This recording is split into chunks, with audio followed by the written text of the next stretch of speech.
नमस्कार. तिसऱ्या प्रकरणामध्ये आपण याच्या आधी फ्री इलेक्ट्रॉन किंवा मुक्त इलेक्ट्रॉन आपण बघितलेले आहेत, मुक्त प्रभार. आता त्याच्यानंतर आपल्याला पाहायचं आहे किंवा याच्या आधी आपण फ्री इलेक्ट्रॉन पाहिलं किंवा कंडक्टिंग वायर मधून कशा पद्धतीने हे फ्री इलेक्ट्रॉन करंट कॅरी करतात ते देखील पाहिलेलं आहे. किंवा विद्युतधारा म्हणजे काय आणि त्याच्यावर आधारित उदाहरण आपण सोडवलं होतं. आता आपल्याला ओहम्स लॉ, रेजिस्टन्स आणि रेजिस्टिव्हिटी हे पाहायचं आहे. ओहम्स लॉ काय आहे आणि त्याचा रेजिस्टन्स कसा काढायचा आणि मग रेजिस्टिव्हिटी कशी ठरवायची. पहिले ना ओहम्स लॉ आणि रेजिस्टन्स काय आपण बघू. Ohm's law and resistance.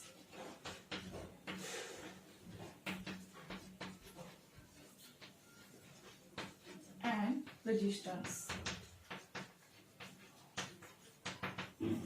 आता ओहम्स लॉ कशाला म्हणायचं बघा. तर आपल्याला माहिती आहे करंट जो आहे एखाद्या कंडक्टिंग वायर मधून जो करंट पास होतो हा करंट कशावर डिपेंड आहे, चार्ज आणि टाइम वर आपण पाहिलंच. पण हा करंट वाढवायचा असेल आपल्याला तर आपल्याला काय करावं लागेल. How to increase current flowing through wire. तर आपल्याला काय वाढवावं लागेल. We should increase potential difference. जेवढा पोटेन्शियल डिफरन्स जास्त असेल तेवढा करंट जास्त फ्लो होतो. म्हणजे आता बघा जेवढ्या जास्त उंचावर पाणी असेल तेवढं ते काय होईल, जास्त वेगामध्ये खाली येईल. बरोबर आहे. आता आपल्याला माहिती आहे जेव्हा वीज खाली येते किंवा वीज चमकते तेव्हा ती वरचं जे पोटेन्शियल डिफरन्स आहे हे वरचं पोटेन्शियल डिफरन्स काय आहे, निगेटिव्ह आहे. खाली जमिनीकडे येताना जमिनीचं पोटेन्शियल डिफरन्स हे 0 लेवलला आहे. म्हणजे निगेटिव्ह कडून 0 लेवलकडे म्हणजे lower to higher. Electric current आपण पाहिलेला आहे. चार्ज हा निगेटिव्ह चार्ज कसा फ्लो होतो, lower level to higher level. आणि पॉझिटिव्ह करंट हा हायर टू लोअर लेवलला. पण हे कशाच्या अगेन्स्ट असतं, जी फील्ड आहे इलेक्ट्रिक फील्डच्या अगेन्स्ट हे वर्कडन घडून येतं. तर आपल्याला करंट समजा वाढवायचा आहे, करंट वाढवायचा आहे तर आपल्याला काय वाढवावं लागेल, पोटेन्शियल डिफरन्स वाढवावं लागेल.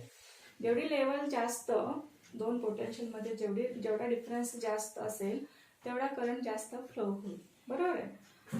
म्हणजे ओहम्स लॉ ने एक रिलेशन दिलं. Ohm's law give the relation between potential difference and electric current. This law which give the relation between electric current and potential difference is called Ohm's law. मग काय सांगितलं Ohm's यांनी, current I is directly proportional to potential difference. Current I is directly proportional to potential difference V.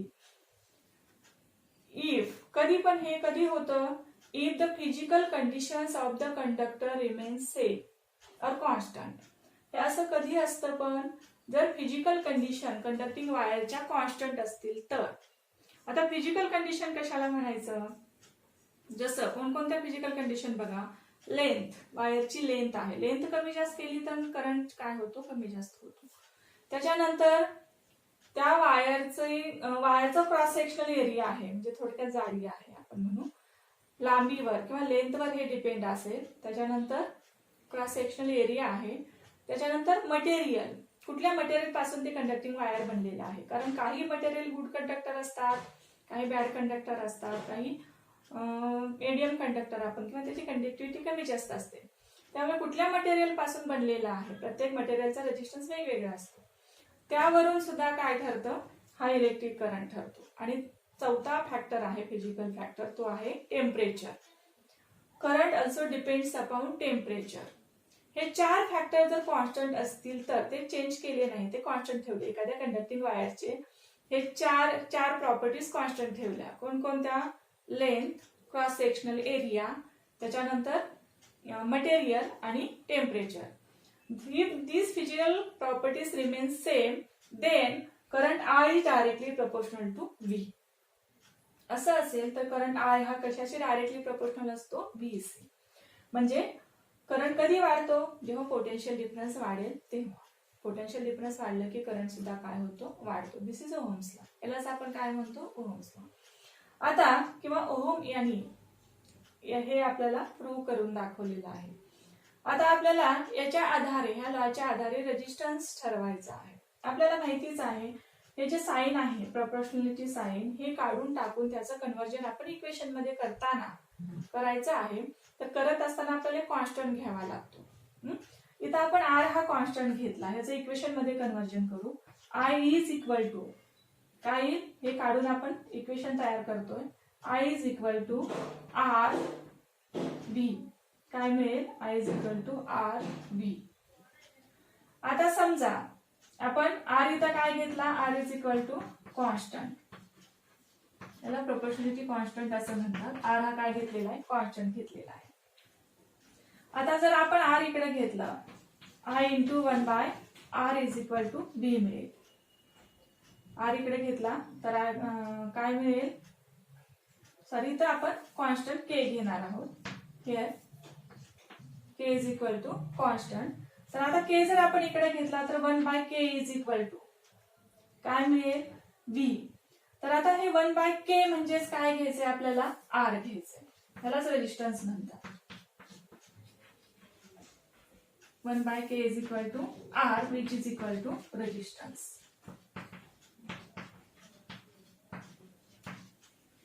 हे बघा, के हा आपण इथे constant घेतला, हा के इकडे घेतला तर 1 बाय के होईल. आणि हा 1 बाय के म्हणजेच काय आहे? आर आहे.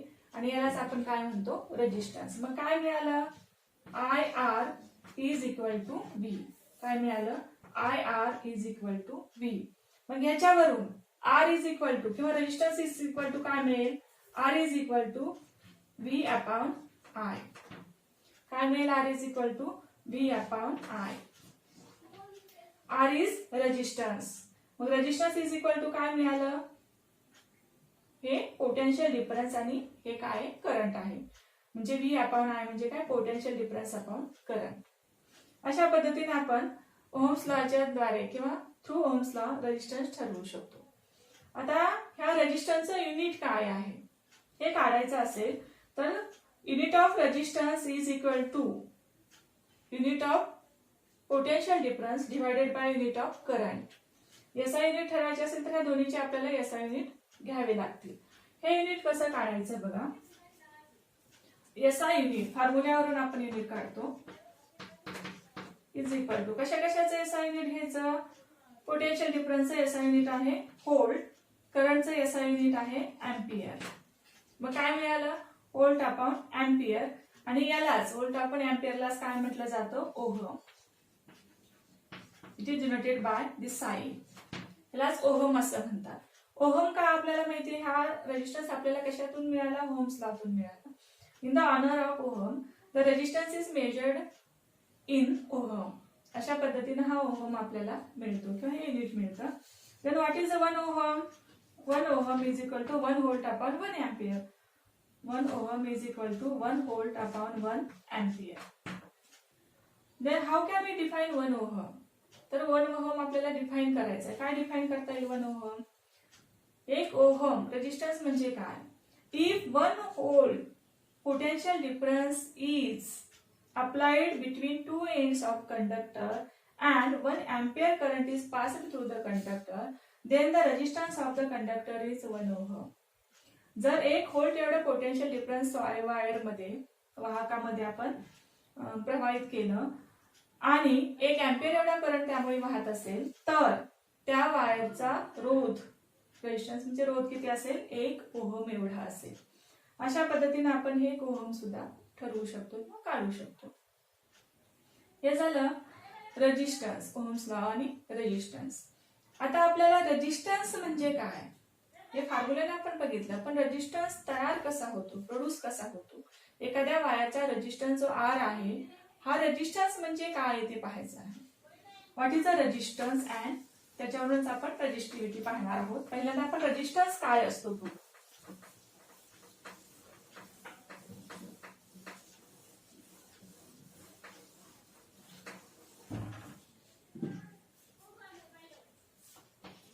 बघा. रेजिस्टन्स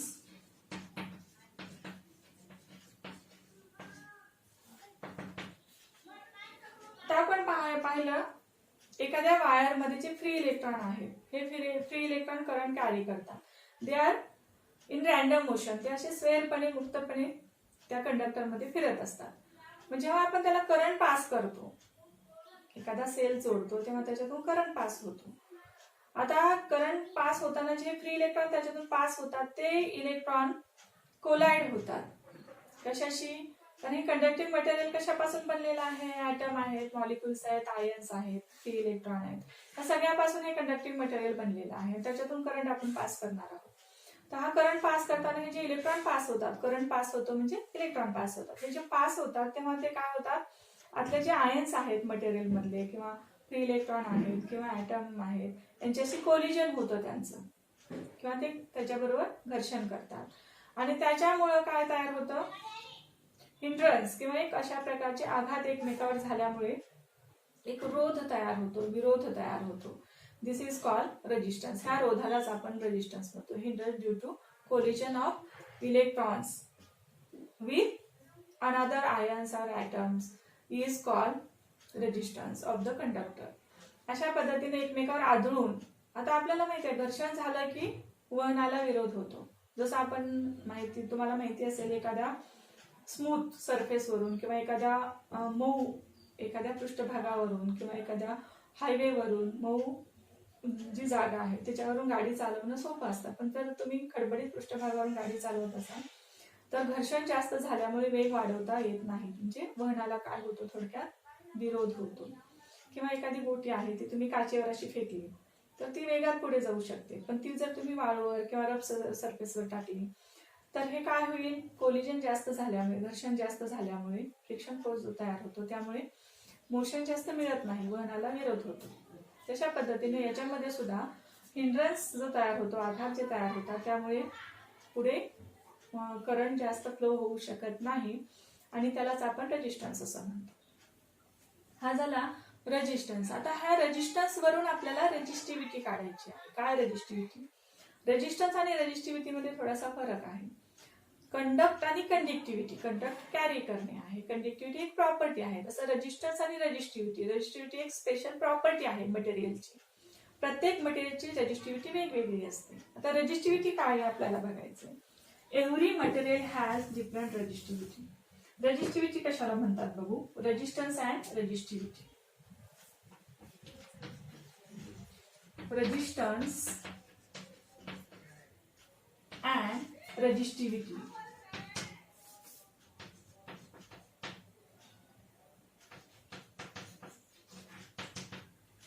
आता रेजिस्टन्स आपण बघितला. हा रेजिस्टन्स जो आर आहे हा कशावर डिपेंड आहे? जसं आपण बघितलं करंट हा कशावर डिपेंड आहे? पोटेन्शियल डिफरन्सवर डिपेंड. तसं रेजिस्टन्स कशावर डिपेंड आहे? तर हा रेजिस्टन्स लांबीवर, लेंथ जी आहे कंडक्टिंग वायरची लांबी वाढली की रेजिस्टन्स वाढतो, कारण दूर जाण्यासाठी जास्त कोलिजन होईल त्यामुळे पुन्हा करंट कमी होईल. लेंथवर आणि एरियावर, एरिया जेवढा वाढू, क्रॉस सेक्शनल एरिया जेवढा वाढवू आपण, जाडी जेवढी जास्त असेल वायरची तेवढा करंट जास्त फ्लो होईल, म्हणजे रेजिस्टन्स कमी होईल. पाणी जे आहे छोट्या पाईप मधून जास्त वाहेल की मोठ्या पाईप मधून? तर आपण पाहतो मोठ्या पाईप मध्ये पाणी इझिली वाहू शकतं. म्हणजे जेवढा cross sectional area conducting wire जेवढी मोठी असेल तेवढा करंट जास्त फ्लो होऊ शकतो त्याच्यातून, कारण त्याचा रेजिस्टन्स कमी असतो. म्हणजे रेजिस्टन्स कशावर डिपेंड आहे? लेंथ आणि क्रॉस सेक्शनल एरिया दोन्हीवर डिपेंड आहे. पण कसा डिपेंड आहे? समजा आर आपण काय घेतला, R is resistance of material which is directly proportional to length. लांबी वाढली की रेजिस्टन्स सुद्धा काय होतो? वाढतो. And it is inversely proportional. Resistance R is inversely proportional to area, that is cross sectional area. आता हे दोन एकत्रितपणे जर आपल्याला सांगायचं म्हटलं किंवा लिहायचं म्हटलं तर काय येईल? R is directly proportional to L and inversely proportional to A. अशा पद्धतीने आपल्याला हे लिहिता येतं. आता आर इथं आपण रेजिस्टन्स घेतला, हे साइन आपल्याला काढून टाकायचे आणि इक्वेशन मध्ये कन्व्हर्जन करायचे. पुन्हा आपल्याला कॉन्स्टंट घ्यावा लागेल. मग आता आपल्याला इक्वेशन असं मिळेल, R is equal to rho, याला रो असतात. हा प्रोपोर्शनॅलिटी कॉन्स्टंट आहे ज्याला रेजिस्टिव्हिटी म्हणतात. Rho L divided by A. इथं रो इज इक्वल टू काय? कॉन्स्टंट. हा एक कॉन्स्टंट आहे आणि ह्या कॉन्स्टंटलाच आपण काय म्हणतो? रेजिस्टिव्हिटी. रेजिस्टन्स साठी घेतलेला हा कॉन्स्टंट आहे त्यालाच आपण रेजिस्टिव्हिटी असं म्हणतो. मग resistivity rho is equal to काय मिळेल फॉर्म्युला? रो इथंच ठेवा, आर इकडं आहेच, आर ए इकडं येईल डिवायडेड बाय एल. काय मिळालं फॉर्म्युला रेजिस्टिव्हिटीसाठी? Rho is equal to R A divided by L. काय मिळाला? R A divided by L. अशा पद्धतीने आपल्याला रेजिस्टिव्हिटी देखील काढता येते. आणि आपल्याला माहिती आहे प्रत्येक मटेरियलची रेजिस्टिव्हिटी वेगवेगळी असते. आपल्याला आता त्याचं आधी युनिट बघू आणि नंतर काही एक्झाम्पल बघा. युनिट ठरवायचं आहे, एसआय युनिट. कसं ठरवायचं रेजिस्टिव्हिटीचं युनिट? तर रेजिस्टिव्हिटीचं युनिट म्हणजे कशाचं युनिट असेल? Unit of resistance, unit of A, that is हे आपण काय घेतलेलं आहे? एम्पियर नाही, हे ए काय आहे? Area of cross section. L is a length of wire. ह्या तिन्हीचं युनिट आपल्याला घ्यायचं आहे. रेजिस्टन्सचं युनिट आपल्याला माहितीच आहे, इट इज अ ओहम. त्याच्यानंतर क्रॉस सेक्शन एरियाचं युनिट आहे square metre or metre square divided by लेंथचं युनिट आहे मीटर. एसआय युनिट आपण सगळे घेतोय. मग आपल्याला हे एसआय युनिट कशाचं घ्यायचं करायचंय? रेजिस्टिव्हिटीचं. हे मीटर आणि हे स्क्वेअर मीटर मधला स्क्वेअर कॅन्सल होईल, फक्त मीटर राहील. मग हे रेजिस्टिव्हिटीचं युनिट काय मिळेल बघा, किंवा आपण असं लिहू, unit of resistivity is equal to काय युनिट? काय राहिलं? Ohm metre. काय मिळतं युनिट? ओहम मीटर मिळतं. आणि आपल्याला माहिती आहे वेगवेगळ्या मटेरियलसाठी रेजिस्टिव्हिटी वेगवेगळी असते. काही एक्झाम्पल तुम्हाला पुस्तकामध्ये दिलेले आहेत, त्याच्यामध्ये वेगवेगळ्या मटेरियलची